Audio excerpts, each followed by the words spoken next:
Hi, tonight's story from collected short stories of Ruskin Bond. And tonight's story is titled, What's Your Dream?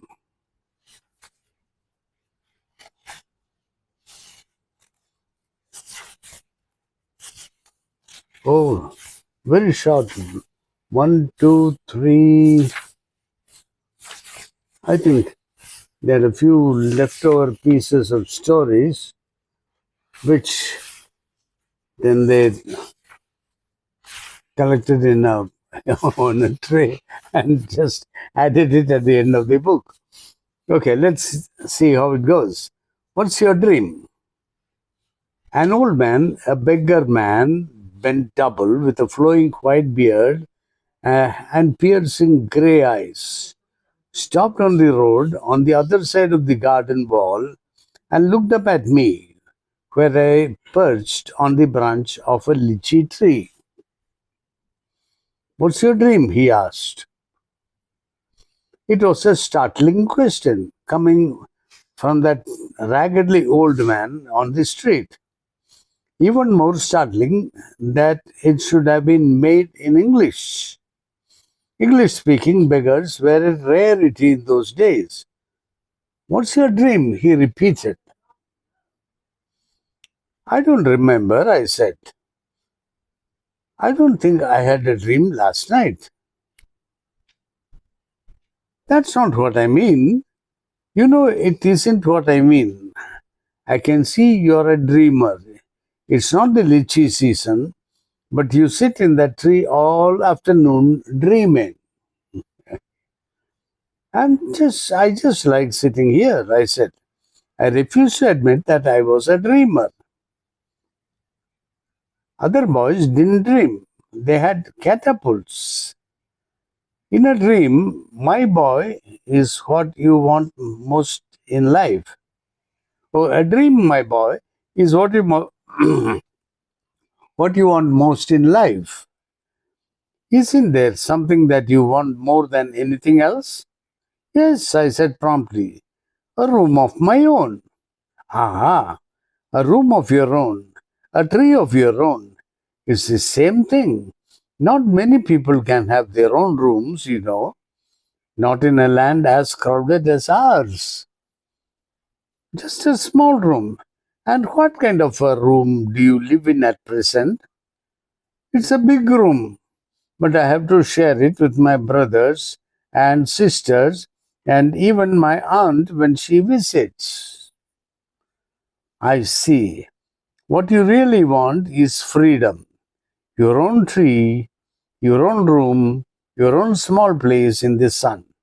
Yes, that's all. That's all. That's everything. When you have all that, you'll have found your dream. Tell me how to find it. There's no magic formula for it, my friend. If I was a god man, would I be wasting my time here with you? You must work for your dream and move towards it all the time and discard all those things that come in the way of finding it. And then, if you don't expect too much too quickly, you'll find your freedom, a room of your own. The difficult time comes afterwards. Afterwards? I asked. Yes, because it's so easy to lose it all, to let someone take it away from you, or you become greedy or careless and start taking everything for granted. And poof, suddenly the dream has gone, vanished. How do you know all this? I asked. Because I had my dream and I lost it. Did you lose everything? Yes. Just look at me now, my friend. Do I look like a king or a god man? I had everything I wanted, but then I wanted more and more. You go get your room and then you want a building. And when you have your building, You want your own territory. And when you have your own territory, you want your own kingdom. And all the time it's getting harder to keep everything. And when you lose it, in the end, all kingdoms are lost. You don't even have your own room anymore. So, in the end, everything, all kingdoms are lost. Then you don't have even your own room. Did you have a kingdom? Well, something like that. Follow your dream, boy, but don't take other people's dreams. Don't stand in anyone's way. Don't take from another man his room or his faith or his song. And he turned and shuffled away, intoning the following words, which I have never heard elsewhere. So it must have been his own. Live long, my friend, be wise and strong, but do not take from any man his song. So I remained in the lychee tree, pondering in his wisdom and wondering how a man so wise could be so poor. And perhaps he became wise afterwards. Anyway, he was free and I was free. And I went back to the house and demanded and got a room of my own. Freedom, I was beginning to realize, is something you have to insist upon. That's a nice little one page. It's not a story, it's just a note. Okay, let's continue with the next page. This one is another story. Uh,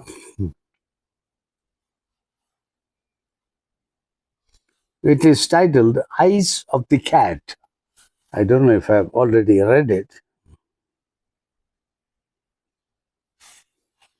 Eyes of the Cat. Her eyes seemed flecked with gold when the sun was on them.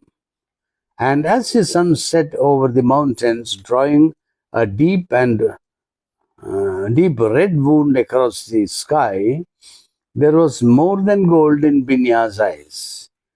There was anger, for she had been cut to the quick by some remarks her teacher had made, the culmination of weeks of insults and taunts. Binya was poorer than most of the girls in her class and could not afford the tuitions that had become almost obligatory if one was to pass and be promoted. You'll have to spend another year in the ninth, said Madam, and if you don't like that, you can find another school. A school where it won't matter if your blouse is torn and your tunic is old and your shoes are falling apart. Madam had shown her large teeth in what was supposed to be a good-natured smile, and all the girls had tittered dutifully.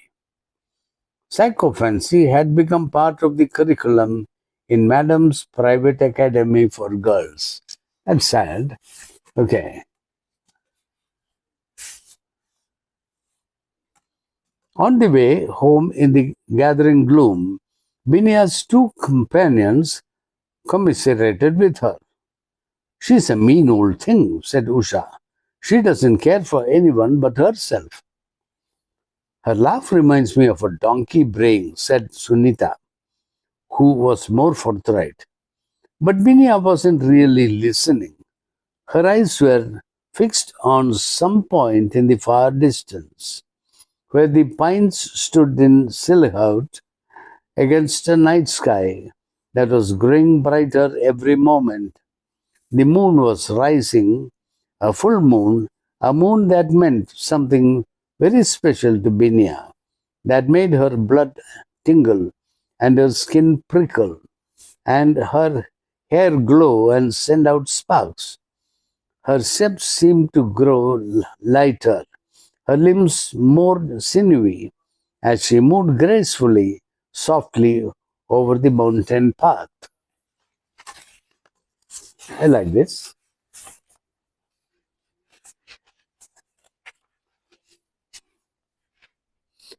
Abruptly, she left her companions at a fork in the road. I'm taking the shortcut through the forest, she said. Her friends were used to her sudden whims. They knew she was not afraid of being alone in the dark. But Binya's moods made them feel a little nervous, and now, holding hands, they hurried home along the open road.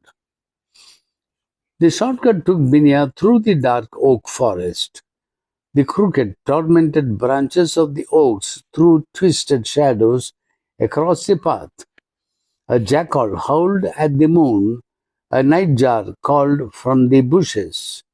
Binya walked fast, not out of fear, but from urgency, and her knees became in short, and her breath came in short, sharp gasps. Bright moonlight bathed the hillside when she reached her house on the outskirts of the village. Refusing her dinner, she went straight to her small room and flung the window open. Moonbeams crept over the window sill and over her arms, which were already covered with golden hair. Her strong nails and had shredded the rotten wood of the window sill. Tall, swishing, and tail swishing and ears pricked, the tawny leopard came swiftly out of the window, crossed the open field behind the house, and melted into the darkness. Oh, tail swishing and ears pricked, the tawny leopard came swiftly out of the window and crossed the open. A little later, it padded silently through the forest. Although the moon shone brightly on the tin roofed town, the leopard knew where the shadows were deepest and merged beautifully with them. An occasional intake of breath, which resulted in a short rasping cough, was the only sound it made. Madame was returning from dinner at a ladies' club called the Kitten Club as a sort of foil to the husband's club affiliations.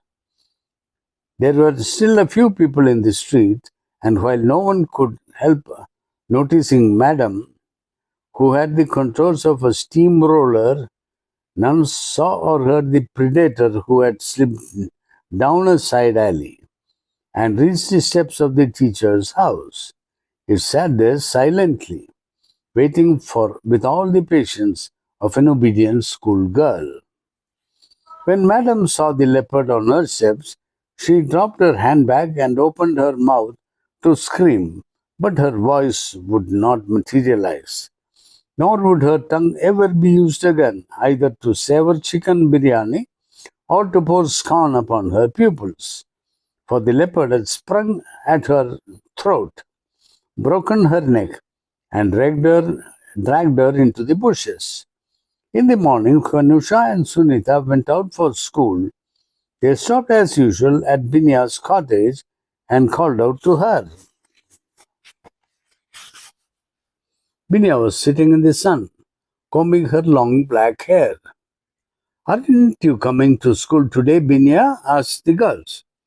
No, I won't bother to go today, said Binya. She felt lazy, but pleased with herself, like a contented cat.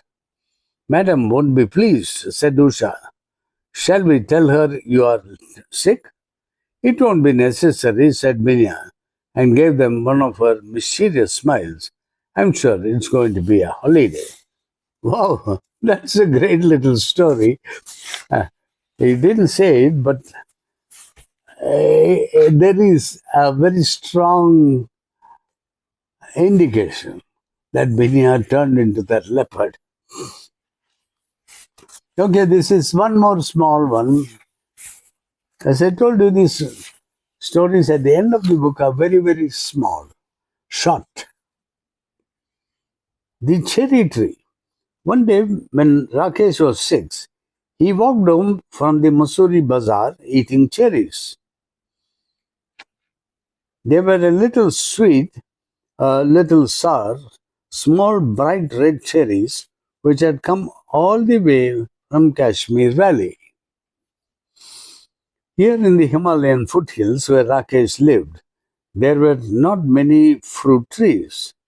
The soil was stony, and the dry, cold winds stunted the growth of most plants. But on the more sheltered slopes, there were forests of oak and deodar. Rakesh lived with his grandfather on the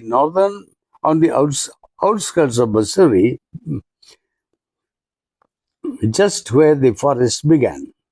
His father and mother lived in a small village 50 miles away, where they grew maize and rice and barley in narrow terraced fields on the lower slopes of the mountain. But there were no schools in the villages, and Rakesh's parents were keen that he should go to school. As soon as he was of school going age, they sent him to stay with his grandfather in Mussoorie. Grandfather was a retired forest ranger. He had a little cottage outside the town. Rakesh was on his way home from school when he bought the cherries. He paid 50 paise for the bunch.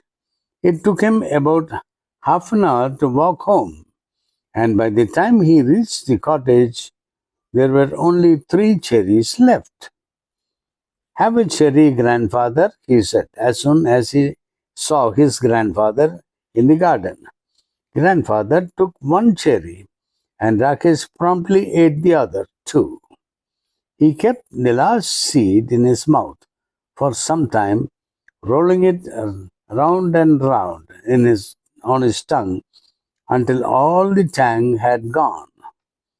Then he placed the seed on the palm of his hand and studied it. "Are cherry seeds lucky?" asked Rakesh.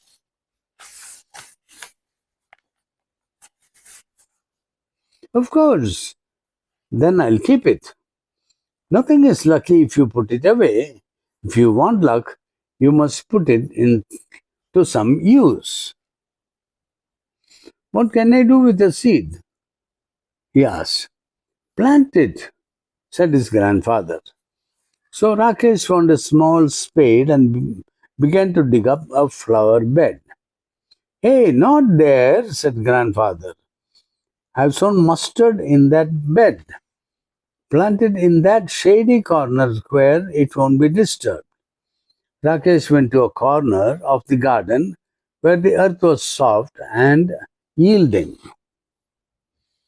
He did not have to dig. He just pressed the seed into the soil with his thumb, and it went right in. Then he had his lunch and ran off to play cricket with his friends and forgot all about the cherry seed. When it was winter in the hills, a cold wind blew down from the snows and went hoo hoo hoo through the deodar trees, and the garden was dry and bare. In the evenings, grandfather told Rakesh stories about people who turned into animals, and ghosts who lived in trees, and beans that jumped and stones that wept. And in turn, Rakesh would read to him from the newspaper, grandfather's eyesight being rather weak. Rakesh found the newspaper very dull, especially after the stories, but grandfather wanted all the news. They knew it was spring when the wild duck flew north again to Siberia. Early in the morning, when he got up to chop wood and light a fire, Rakesh saw the V-shaped formation streaming northwards, the calls of the birds carrying clearly through the thin mountain air. One morning in the garden, he bent to pick up what he thought was a small twig, and found, to his surprise, that it was well rooted.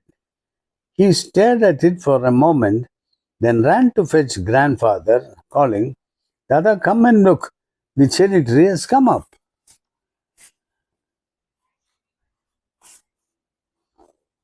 What cherry tree? Asked grandfather, who had forgotten about it. That seed we planted last year, look, it's come up.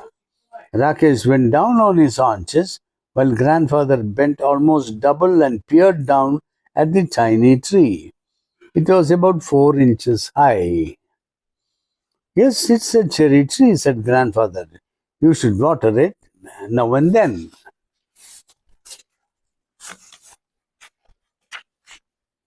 Rakesh ran indoors and came back with a bucket of water. Don't drown it, said grandfather. Rakesh gave it a sprinkling and circled it with pebbles. What are the pebbles for? Asked grandfather. For privacy, said Rakesh. He looked at the tree every morning, but it did not seem to be growing very fast. So he stopped looking at it, except quickly out of the corner of his eyes. And after a week or two, when he allowed himself to look at it properly, he found that it had grown at least an inch. That year, the monsoon rains came early, and Rakesh plodded to and from school in raincoat and gumboots. Ferns sprang from the trunks of trees, strange looking lilies came up in the long grass, and even when it wasn't raining, the trees dripped, and mist came curling up the valley. The cherry tree grew quickly in this season. It was about 2 feet high when a goat entered the garden and ate all the leaves. Only the main stem and two thin branches remained. Never mind, said grandfather, seeing that Rakesh was upset. It will grow again. Cherry trees are tough. Towards the end of the rainy season, new leaves appeared on the tree. Then a woman cutting grass scrambled down the hillside, her scythe swishing through the heavy monsoon foliage. She did not try to avoid the tree. One sweep and the cherry tree was cut in two. When grandfather saw what had happened, he went after the woman and scolded her. But the damage could not be repaired. Maybe it will die now, said Rakesh. Maybe, said grandfather, but the cherry tree had no intention of dying. By the time summer came around again, it had sent out several new shoots with tender green leaves. Rakesh had grown taller too. He was 8 now, a sturdy boy with curly black hair and deep black eyes. Black, blackberry eyes, grandfather called him. That monsoon, Rakesh went home to his village to help his father and mother, with the planting and plowing and sowing. He was thinner but stronger when he came back to grandfather's house at the end of the rains to find that the cherry tree had grown another foot. It was now up to his chest. Even then, there was no rain. Even when there was rain, Rakesh would come sometimes water the tree. He wanted it to know that he was there. One day he found a bright green praying mantis perched on a branch, peering at him with bulging eyes. Rakesh let it remain there. He was it was the cherry tree's first visitor. The next visitor was a hairy caterpillar who started making a meal of the leaves. Rakesh removed it quickly and dropped it on a heap of dry leaves. They are pretty leaves, and they are always ready to dance if, if there's a breeze. After grandfather had come indoors, Rakesh went into the garden and lay down on the grass beneath the tree. He gazed up through the leaves at the great blue sky and turning on his side, he could see the mountain striding away into the clouds. He was still lying beneath the tree when the evening shadows crept across the garden.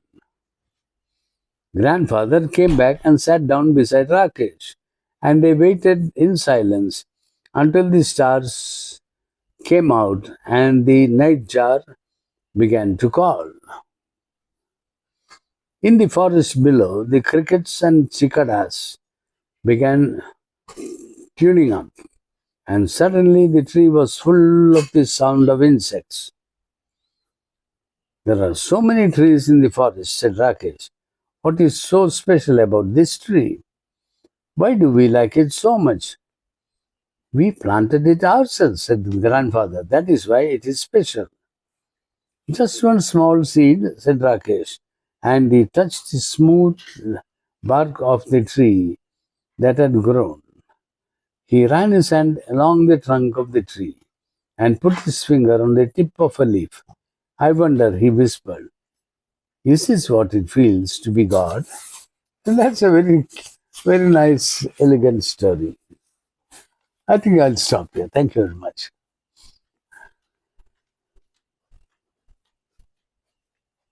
When you can't climb